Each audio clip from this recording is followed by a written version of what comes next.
The 10x rule book summary इन हिंदी। परिचय।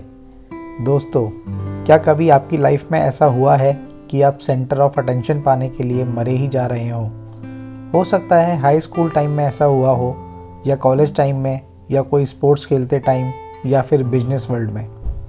क्या आपको लगा है कि उस टाइम जो भी बंदा आपको देख रहा है वैसे वो आपका ही दीवाना हो जाए?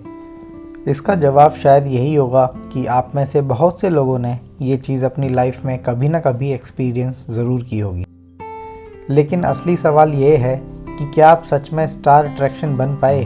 क्या आप लाखों दिलों की धड़कन बन पाए, या फिर किसी एक भी बंदे का दिल जीत पाए? अगर नहीं तो कोई बात नहीं, क्योंकि अभी मैं आपको बताता हूँ कि अभी कुछ खास देर नहीं हुई है। लेकिन अगर आपका जवाब हाँ है तो मैं दावे के साथ बोल सकता हूँ कि आप इससे बढ़िया कर सकते हैं। मुझे अच्छे से याद है कि मैंने बचपन में ही ठान लिया था कि बड़े होने के बाद जब मैं कॉलेज जाऊंगा तो अपने सारे दोस्तों में सबसे बेस्ट बन के दिखाऊंगा। मैंने कसम खा ली थी, और अगली बार जब भी कोई रीयूनियन होगा तो मैं गेम्स में सबसे बढ़िया ही करूंगा। बेशक ये मेरी दिल्ली तमन्ना थी, बट फिर भी जो सोचा था मैं उसका हाफ भी अचीव नहीं कर पाया। सच्ची बात तो ये है कि अगली बार जब रीयूनियन हुआ तो मैं खुद पर, अपनी अचीवमेंट्स पर इतना शर्मिंदा था कि मैं क्या बोलूं।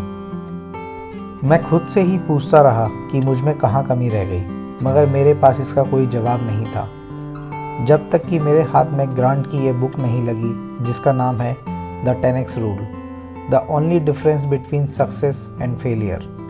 इस बुक का एम आपकी हेल्प करना है। मैं इसे पढ़कर बेटर अचीव करता हूँ। ये बुक हमारे अंदर 10 गुना से भी ज़्यादा डिसिप्लिन, फोकस और हार्डवर्क की आदत इंस्टॉल करने के लिए एक एवरेज पर्सन की पोजीशन से उठाकर हमें आगे ले जाती है। मेरे साथ एंड तक बने रहिए, आपको ये बुक के बारे में और बताता हूँ ताकि आपको इसके बारे में एक जनरल एडिकेट आइडिया मिल जाए कि आखिर ये है क्या। हमारी सोसाइटी और इसकी स्क्रिप्ट, ये वो चीज़ें हैं जो इस दुनिया में आकर हम सबसे पहले सीखते हैं। इस सोसाइटी ने पहले ही प्रेडिक्ट करके रखी होती हैं। जब आप माँ के पेट से इस दुनिया में आते हैं तो आपका माइंड बिल्कुल कोरा होता है। जो कुछ भी आज आपकी नॉलेज है वो इस सोसाइटी और एसोसिएशन की देन है। अब जैसे मेल डोमिनेशन और फीमेल सबमिशन, यानी मर्दों का बोलबाला और औरतों को दबाकर रखना, ये चीज़ें हमारी सोसाइटी ने पहले ही डिसाइड कर ली थी। हम तो बस उसे आगे फॉलो कर रहे हैं। लेकिन आपको तो सक्सेसफुल बनने के लिए इस जीन्स को तोड़ना ही होगा।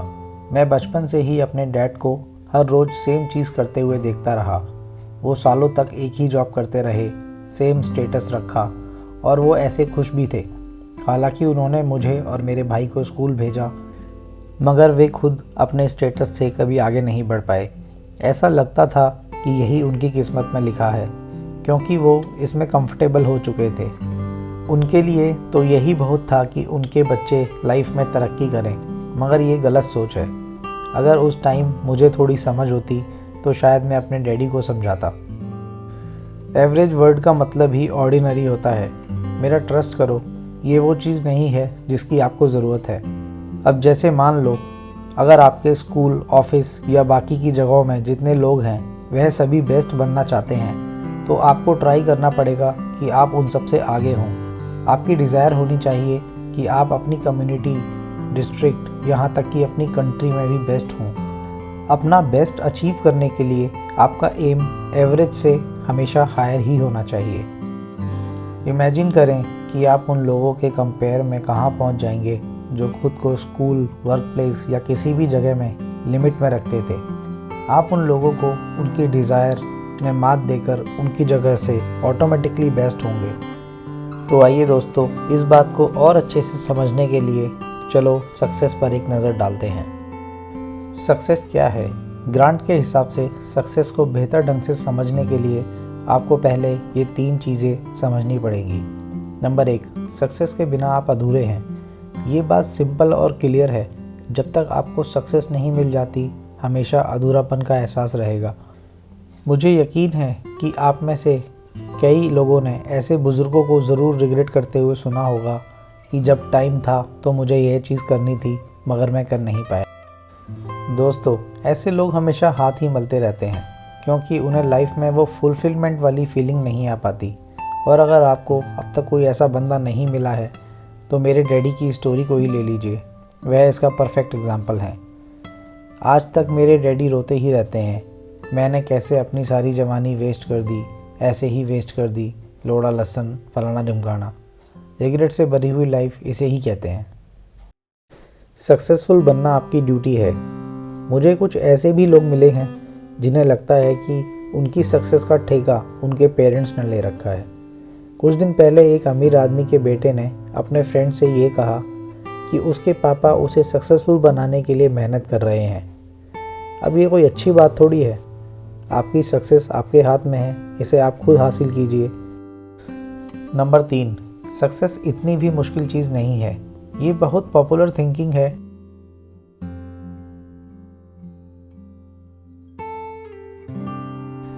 सच तो ये है कि ऐसा बिल्कुल नहीं है। इसी रॉन्ग माइंडसेट के चलते कई सारे लोग अपना बेस्ट अचीव करने से रह गए। इसी रॉन्ग माइंडसेट ने कई लोगों को इतना ज़्यादा हैंडीकैप बना दिया कि वह सक्सेस पाने के लिए उन्होंने उल्टे सीधे रास्ते अपनाने शुरू कर दिए। एक कहावत है कि आसमान इतना बड़ा है जिसमें हर चिड़िया एक दूसरे को बिगर टच किए आराम से उड़ सकती है। ये बात काफ़ी हद तक सही है क्योंकि आप भी किसी और का बुरा किए बगैर अपने हिस्से की सक्सेस को आसानी से पा सकते हैं। मैंने कई ऐसे किस्से भी सुने हैं जहां लोग सक्सेस पाने के लिए एक ऐसे लोगों को सीढ़ी बना लेते हैं जो उनके जैसे प्रिविलेज नहीं होते और अपनी यहाँ वहाँ मरवाते फिरते हैं। मेरे एक फ्रेंड ने बताया था कि अफ्रीका में किसी जगह कुछ ऐसे नौजवान भी हैं जो अमीर और सक्सेसफुल बनने के लिए लोगों का इस्तेमाल करके तंत्र मंत्र करते हैं। नहीं, आप तो ऐसा सोचिए भी मत। ऐसा करने से आज तक कोई सक्सेसफुल नहीं बना है। और दूसरी बात, सक्सेस आपके लिए एक ऑल्टरनेटिव नहीं बल्कि एक ज़रूरत की तरह होनी चाहिए। ये आपके लिए कोई एक चॉइस नहीं होनी चाहिए बल्कि आपके लिए एक यही चॉइस होनी चाहिए। समझ रहे हो? समझ रहे हो? अब बेसलाइन सुन लो। बेसलाइन ये है कि कभी भी अपने आप को लिमिट में ना रखो। बस सोचते रहो कि आप क्या अचीव कर सकते हो और ये आपकी अचीवमेंट दुनिया की नज़रों में क्या मायने रखेगी। एक्स्ट्रा ऑर्डिनरी सक्सेस इतनी भी इजी बात नहीं है। इसके लिए आपको उतनी ही एक्स्ट्रा मेहनत करनी पड़ेगी और एफर्ट करने होंगे। जैसे मैंने पहले कहा था, बेस्ट इन द कंट्री बनने के लिए आपको सिर्फ सोचने से काम नहीं चलेगा। इसके लिए आपको बाकियों से ज़्यादा एफर्ट लगाने होंगे और थोड़ा मेहनत उनसे ज़्यादा ही करनी होगी। कई सारे लोग चाहते तो हैं कि वो सक्सेसफुल बन जाएं, लेकिन इम्प्लीमेंटेशन और एक्चुअलाइजेशन के बारे में वह नहीं पहुंच पाते। ऐसा हाई स्कूल के दिनों में मेरे साथ कई बार हुआ है। मैं हर टाइम रिजोल्यूशन लेता था कि इस बार मैं क्लास में फ़र्स्ट आके दिखाऊंगा, लेकिन कभी कुछ नहीं उखाड़ पाता था। मैंने कभी उतना एफर्ट किया ही नहीं, इसलिए मैं कभी क्लास में बेस्ट नहीं बन पाया। टॉप में पहुंचने के लिए आपको दूसरों से ज़्यादा कोशिश करनी पड़ेगी। यही है 10x रूल। हालांकि मैं आपको बता दूं कि अपने साथ वाले लोगों से 10 गुना स्ट्राइव का मतलब होगा कि आपको बहुत सारे चैलेंजेस लेने पड़ेंगे।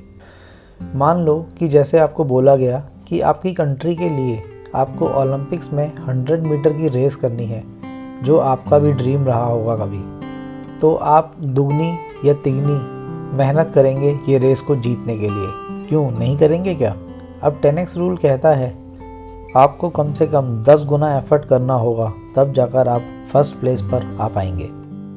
अगर इसके लिए आपका प्लान ये है कि हर रोज़ आप 1 घंटा प्रैक्टिस करेंगे, तो 10x रूल के हिसाब से आपको 10 घंटे की प्रैक्टिस करनी होगी। अब ये हुई ना काम की बात, राइट? इन सब में कुछ चैलेंजेस तो आएंगे ही, जैसे चक्कर आना या कोई फ्रैक्चर होना वगैरह वगैरह। आपको ये सारे चैलेंजेस एक्सेप्ट करने ही होंगे। और ओलंपिक्स में बेस्ट बनना चाहते हैं तो सच बोलें तो इन चैलेंजेस के बगैर सक्सेस मिलना मुश्किल ही होगा, क्योंकि ये चैलेंजेस हमें ज़्यादा टफ और स्ट्रॉन्ग बनाते हैं। अपने ऑब्जेक्टिव्स डिफाइन करके माइंड को कंडीशन करना। अपना ड्रीम अचीव करने के लिए सबसे पहले तो क्लियर कर लें कि आप किस तरफ जा रहे हैं, क्योंकि आंखों पे पट्टी बांधकर तो आप कोई रेस नहीं जीत पाएंगे। बिना क्लियर विज़न के आप अपना बेस्ट नहीं दे सकते। इसके अलावा अगर आपको लंबी रेस का घोड़ा बनना है तो सिंपल गोल सेट करने से काम नहीं चलेगा।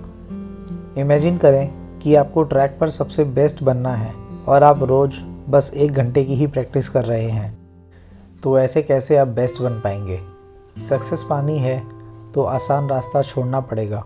सच तो ये है कि सक्सेस के लिए कोई इजी रास्ता होता ही नहीं है, बस यह एक चाल है। एक्स्ट्रा ऑर्डिनरी के लिए जो भी रास्ता है वह चैलेंजिंग, डिमांडिंग और टायरिंग है। अगर आपको कोई इजी रास्ता ही चाहिए तो यह जगह आपके लिए नहीं है। यहाँ हम सक्सेस अचीव करने के लिए जो चाहिए उससे भी ज़्यादा मेहनत करते हैं। इसका बेसिक सा फंडा और बेसिक सा प्रिंसिपल यही है कि अगर आपको अपना गोल अचीव करना है तो उसे 10 से मल्टीप्लाई कर दीजिए। आपका ऑब्जेक्टिव 10 गुना बड़ा होना चाहिए, तब जाकर आप इसे अचीव कंसीडर करें। मैं आपको बता दूं, सक्सेस पाने का मतलब है इम्पॉसिबल को अचीव करना, और ये आपकी सोल रिस्पॉन्सिबिलिटी है। आपने रिस्पॉन्सिबिलिटी ले ली है कि चाहे जो भी हो जाए वह हासिल करके ही रहेंगे जो आपके माइंड में है। अपने ऑब्जेक्टिव डिफ़ाइन करते टाइम हम में से कई लोग गलत तरीका चुनते हैं। मुझे याद है एक यंग एंटरप्रेन्योर को मैं जानता था जो एक ऐसा प्रोडक्ट बनाना चाहता था जो दुनिया में बड़ा सा ही चेंज लेके आए, मगर उसने उखाड़ा क्या? घंटा। आइए इसे समझते हैं। मुझे याद नहीं आ रहा कि वो प्रोडक्ट क्या था, मगर वो हमेशा इसी बारे में बात करता रहता था। हाँ, उसका आइडिया बेशक अच्छा था, लेकिन उसकी अप्रोच रॉन्ग थी। जब उसने लास्ट में वो प्रोडक्ट बनाया तो ये बस उसके अपने घर और कुछ फ्रेंड्स में ही यूज़ किया गया, बाकी लोगों को इसके बारे में पता ही नहीं चला। तो यहाँ गलती क्या थी? यहाँ गलती थी कि इसे मार्केटिंग स्टेज तक नहीं पहुँचाया गया था। उसने प्रोडक्ट तो बहुत अच्छे बनाए थे, लेकिन वह बनाए किस लिए हैं, किसके लिए बनाए हैं, इसकी घंटा भी समझ उसे नहीं थी। पता नहीं क्या कर रहा था। लोग अपना ऑब्जेक्टिव डिफाइन करते वक्त कुछ ऐसी मोस्ट कॉमन गलतियां करते हैं। रॉन्ग टारगेट सेट करना। अगर आप इजी गोल सेट करेंगे तो जाहिर है आपका टारगेट ही गलत होगा। आपको डेयरिंग और चैलेंजिंग गोल सेलेक्ट करने पड़ेंगे। यहाँ रॉन्ग टारगेट, रॉन्ग फोकस हो ये ज़रूरी नहीं, बल्कि एवरेज टारगेट है। अब अगर जैसे आप बस अपनी क्लास में ही फर्स्ट आना चाहते हैं तो ये एक रॉन्ग टारगेट होगा। ये इसलिए रॉन्ग टारगेट नहीं है कि क्लास में बेस्ट होना या फर्स्ट आना रॉन्ग है, बल्कि ये इसलिए एक रॉन्ग टारगेट होगा क्योंकि ये एक एवरेज सा टारगेट है जो कोई भी अचीव कर सकता है। आपका टारगेट ही रॉन्ग होगा तो डेफिनेटली आपका ऑब्जेक्टिव भी गलत हो जाएगा। कॉम्प्लेक्सिटी का ध्यान ना रखना। आपके ऑब्जेक्टिव तब भी रॉन्ग होंगे अगर आपने ये जानने की कोशिश नहीं की कि आपका गोल किस हद तक कॉम्प्लेक्स है। अगर आप 10x रूल के हिसाब से चलते हैं तो ऑटोमेटिकली कॉम्प्लेक्सिटी आना ज़रूरी है। आपको एक प्लान बनाना चाहिए बड़े डिटेल्स के साथ, जो किसी भी तरह की कॉम्प्लेक्सिटी का ध्यान रखे। मैं हाई स्कूल में भी बेस्ट नहीं था। इसका एक रीज़न ये भी था कि मैंने कभी कॉम्प्लेक्सिटी का ध्यान नहीं रखा। कंपटीशन पर बहुत ज़्यादा ध्यान देना। जहाँ तक कंपटीशन की बात है, वे कोई स्टैंडर्ड नहीं होते। आजकल जिसे देखो यही बोलता रहता है, ऐसा कुछ करो जो तुम्हारे कॉम्पिटिटर्स नहीं कर रहे हैं। इस तरह का स्टेटमेंट लोगों को बड़ा लिमिटेड सोचने पर मजबूर कर देता है, और अक्सर वे अपने कॉम्पिटिटर्स के लेवल या उससे भी कम तक ही पहुंच पाते हैं, और जो बोलने वाले मादरचोद होते हैं वो बोल के निकल जाते हैं। अगर आप किसी चीज़ के लिए मार्केट में उतर रहे हैं तो आपका एम सिर्फ अपने कॉम्पिटिटर्स को हराना ही नहीं होना चाहिए। आपका एम ये होना चाहिए कि आप उस चीज़ को डोमिनेट कर लें और सबके लिए एक स्टैंडर्ड बन जाए।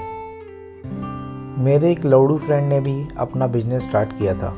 उसने अपना प्लान मेरे साथ डिस्कस तो किया था, लेकिन उसका मकसद सिर्फ यही था कि वे अपने कंपटीशन करने वाले लोगों को पीछे छोड़ दे। उसका बिजनेस कैसे लोगों को अफेक्ट करेगा या उसके टारगेट ऑडियंस क्या होंगे, कौन होंगे, इससे उसे कोई लेना देना नहीं था। अब उसका धंधा लंबे टाइम तक क्यों नहीं चल पाया, ये तो आप समझ ही गए होंगे।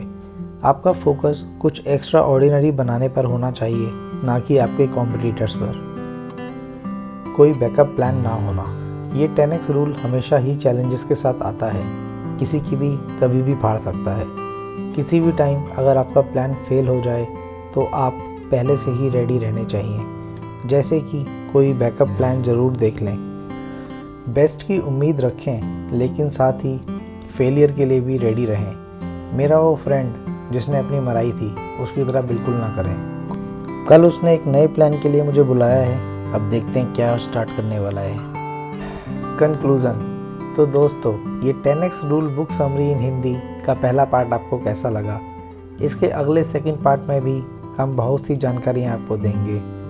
आपको ये पहला पार्ट कैसा लगा? हमें अपने कुछ सुझाव भेजना चाहते हैं तो भेजें, वरना कोई दिक्कत नहीं है ऐसी। अगर वीडियो आपको पसंद आई हो तो लाइक करें, सब्सक्राइब करें संचय कथा को। Thank you.